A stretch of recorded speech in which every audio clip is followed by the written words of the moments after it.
जय हिंद दोस्तों, आज के सेशन में आप सभी का स्वागत है। तो आइए देखते हैं कक्षा 10 प्रश्नावली 1.2 का प्रश्न संख्या 1 क्या कह रहा है। निम्नलिखित संख्याओं को अभाज्य गुणनखंडों के गुणनफल के रूप में व्यक्त कीजिए। प्रश्न संख्या 1 को बनाने से पहले हम विभाज्यता का नियम को सीखेंगे कि विभाज्यता का नियम क्या होता है, इसके बारे में जानेंगे। आइए दो से विभाज्यता का नियम समझते हैं। जिन संख्याओं के अंतिम अंक में 0, 2, 4, 6 और 8 रहे वह संख्या 2 से विभाजित होगी।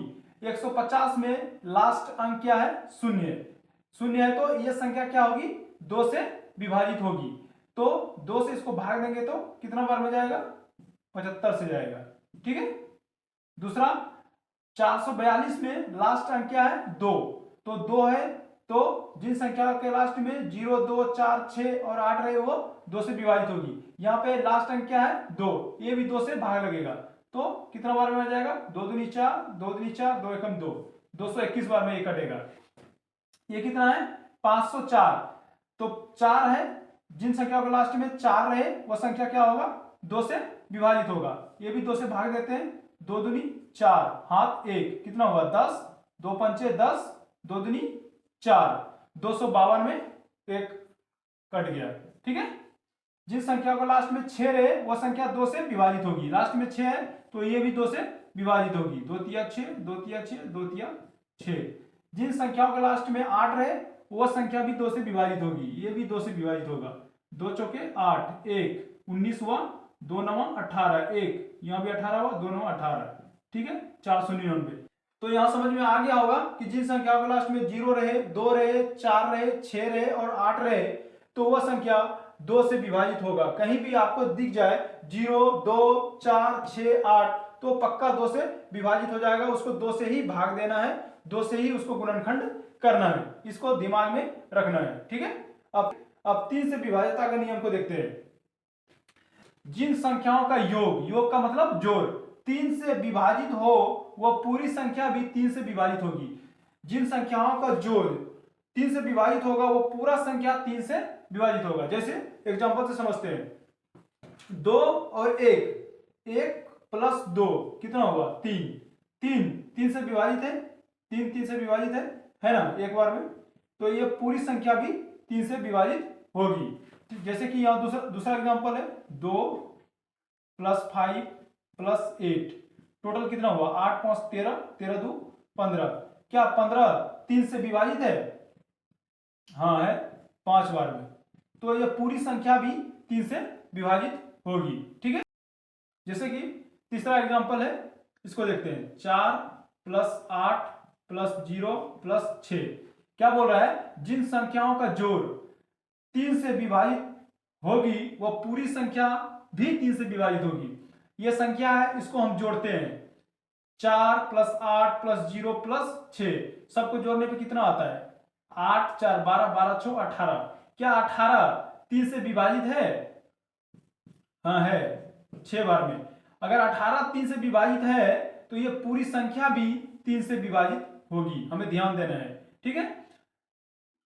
चौथा एग्जांपल है, इसको देखते हैं। 9 प्लस 9 प्लस 9 प्लस 9, टोटल कितना हुआ? 36। क्या 36 3 से विभाजित है? क्या 36 3 से विभाजित है? तो है, 12 बार में।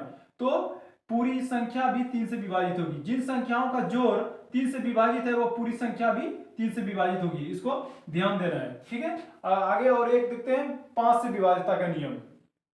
तो आइए 5 से विभाज्यता का नियम देखते हैं। कहता है जिन संख्याओं के अंतिम अंक में 0 हो एवं 5 रहे वह संख्या 5 से विभाजित होगी। जैसे कि 110 में क्या है? लास्ट अंक क्या है? 0। 0 तो यह संख्या पूरा 5 से विभाजित होगी। ठीक है।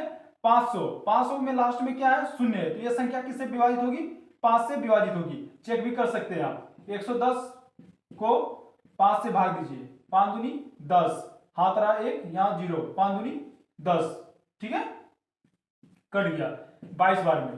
500 है, 500 को भी आप 5 से भाग देके चेक कर सकते हैं। 5 एकम 5। ठीक है। 100 बार में। संख्याओं के लास्ट में क्या है? 5। जिन संख्याओं के लास्ट में 5 रहे वो पूरा 5 में विभाजित होगा। एक कन्फर्म है। 5 से भाग दीजिए, 5 दूनी 10, हाथ 1, यहाँ हुआ 15, 5 तिया 15। ठीक है, तो यहाँ भी क्या है, लास्ट में 5 है, ये भी 5 से विभाजित होगी। ठीक है, 5 दूनी 10, 1, 5 दूनी 10, 1, 5 तिया 15। ठीक ना। तो हमें यह ध्यान देना है कि जिन संख्याओं के लास्ट में 0 रहे या 5 रहे, वह संख्या पूरा क्या होगा, 5 से विभाजित होगा। किसी भी संख्या के लास्ट में हमको 0 दिखाई दे या 5 दिखाई दे, वो संख्या क्या होगा, 5 से विभाजित होगा। ठीक, तो कहीं भी संख्या में 0 और 5 रहेगा तो उसको हमको 5 से ही भाग देना है, 5 से ही खिलाना है। ठीक है, इसको ध्यान में रखना है। आइए अब प्रश्न को देखते हैं। देखिए पहला क्वेश्चन क्या दिया हुआ है, 140।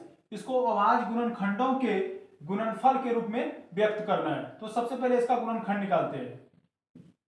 140 तो अभी पढ़ाए थे 2 से विभाज्यता का नियम। जिस संख्याओं के लास्ट में 0 रहे, 2 रहे, 4 रहे, 6 रहे, 8 रहे, वो 2 से विभाजित होगा। यहाँ क्या है, 0, तो ये 2 से विभाजित होगा।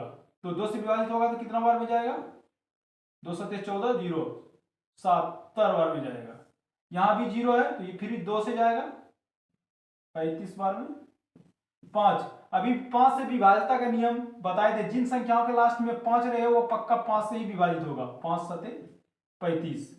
7 क्या है, विषम संख्या है, तो यह 7 से ही जाएगा। तो 140 का गुणनखंड, 140 का अभाज्य गुणनखंड क्या हो गया, ये जो रूप है अभाज्य गुणनखंड का ही रूप है। तो 140 का अभाज्य गुणनखंड क्या हो गया, 2 गुने 2 गुने 5 गुने 7। ठीक है, एक को नहीं भी लिखेंगे तो कोई दिक्कत नहीं है। अब क्या बोल रहा है, गुणनफल के रूप में व्यक्त कीजिए। गुणनफल, तो गुणनफल अभी पिछले प्रश्न में भी आप लोग को बताए थे, वही यहाँ पे लिखना है। गुणनफल, गुणनफल क्या होता है, एक संख्या कितनी बार रिपीट हुआ है उसको पावर के रूप में लिखेंगे। जैसे 2 कितना बार रिपीट हुआ है, 2 बार, तो 2 पर पावर कितना लिखेंगे, 2। 5 एक ही बार रिपीट हुआ है, 1, 5 पर पावर 1। 7 एक ही बार रिपीट हुआ है तो 7 पर पावर 1। यही हो गया हमारा गुणनफल, यह और यही हो गया हमारा आंसर। ठीक है, बोल रहा था अभाज्य गुणनखंड के गुणनफल के रूप में व्यक्त कीजिए। ये हो हमारा गुणनखंड और ये हो गया हमारा गुणनफल, ये हो गया हमारा आंसर।